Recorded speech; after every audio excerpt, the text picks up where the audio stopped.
here is a fellow who's in Mold Warriors. This is Phil Ness, who lets me use his name. And Phil moved into Tick City, beautiful place on the Wicomico River. He doesn't like permethrin. He won't use any tick repellent. And he's like some of these people. I mean, some people are magnets for ticks. You know, I think my wife is, I think I am somewhere along the way. And I just look at the ideas of prevention of tick bites that you read about. And, you know, my classic one I laugh about is someone's going to say, all right, wear light colored long pants and tuck them into your socks and use DEET. Use Skin So Soft and use DEET. And I said, well, DEET is a wonderful insect repellent. And the only time a tick has 6 legs, like insects do, is in its larval phase. Because after it gets out of the larval phase, it's got 8 legs. It's an arachnid. So why would you think an insect repellent has any benefit? I don't see any benefit in DEET. And topical cholestyramine does not repel ticks. Dennis, don't even try it. But, so I said, all right. So I borrowed somebody's video and went back in this long areas of sphagnum moss and kind of a nice little gut and rhododendrons. It's a beautiful part of our land. And this is what I call it Tick City. And so I turned the camera on and then sat down, and somebody looked at it, and he was actually in focus. And I had my white pants. Who works in 95-degree heat with long pants on? I mean, this is a 3 t-shirt day. We're sweating.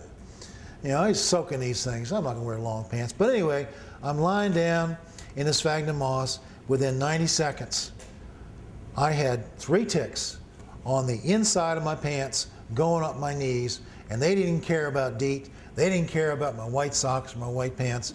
Now the permethrin sprays have been taken off the market.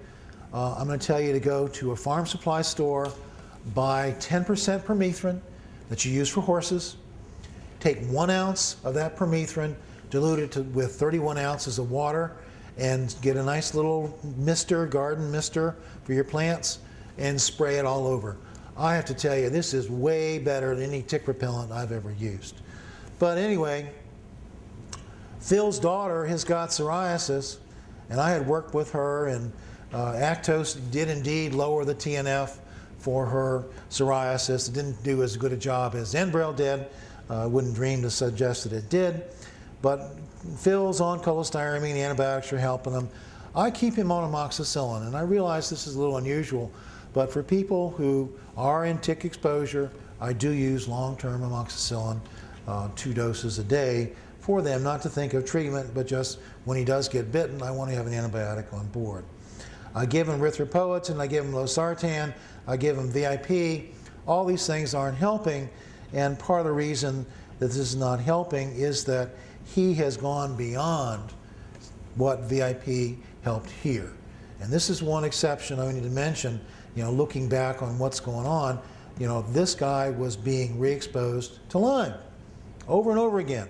So when I talk about visual contrast being normal, this is the only guy I know who's had Lyme acquisition while on VIP, and VIP didn't help him when he had acute Lyme. So I looked at his CD4, CD25 level. It was 7. When we treated him with methotrexate, it goes up into the 40s. Absolutely fascinating to see him respond to some of that. He had intravenous Rocephin for his progressive Lyme.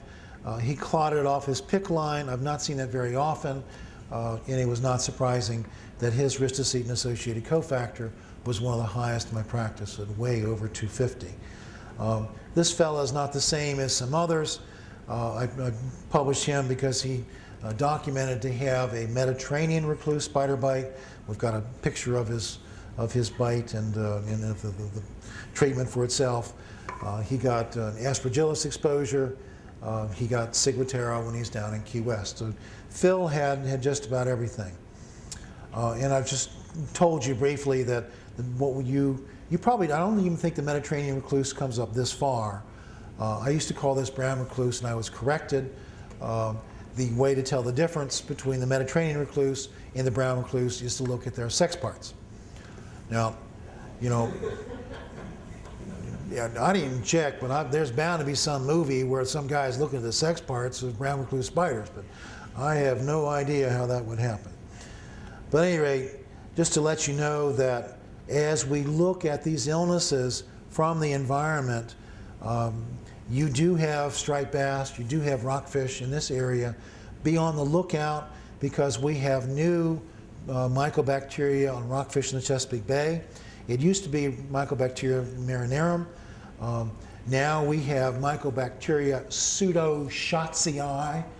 I can't say that fast twice, but we also have a strain that's not Mycobacteria invadens, but it's essentially almost identical to Mycobacteria invadens in the Chesapeake Bay. It is changing. Okay, here's a girl who I was guilty of making assumptions on. I have a group of docs in Fairbanks send me patients. It's pretty cold in Fairbanks, and the homes there are as well insulated as you ever find. You know, energy is kind of rough. And here she comes in, and she's 14, and you know, she's dropping out of school, got no friends. She's very hirsute. She's tired. She's seen all these different physicians in Alaska, and I'm complaining about their lousy workups and all this stuff. She had ELISA testing done for Lyme, was negative, and the physician believed there was mold problems and gave the child cholestyramine and didn't do an ERMI test, and it turns out that I really think you should do that, and the child was no better. And she's, as you might expect, her leptin is sky high. 80 is guaranteed this child is gaining weight and gaining weight. She probably had some polycystic ovaries with her high androgens. MSH is dead low, and lo and behold, ERMI was -1 in the home. And so my assumption that she was moldy was dead wrong, and boy was I surprised to find her Lyme positive. Gave her 3 weeks of doxy. She's doing fine. She's losing weight on Actos. Actos is a gorgeous drug for insulin, as you know, and insulin is involved in polycystic ovaries. And she's doing great. She's well enough to go into school, and she's all excited because she doesn't have any friends that she sees during the day. She's isolated, and she's getting ready to go to one school in Fairbanks, and I cringe because I know that's a moldy building. Some people have all the luck.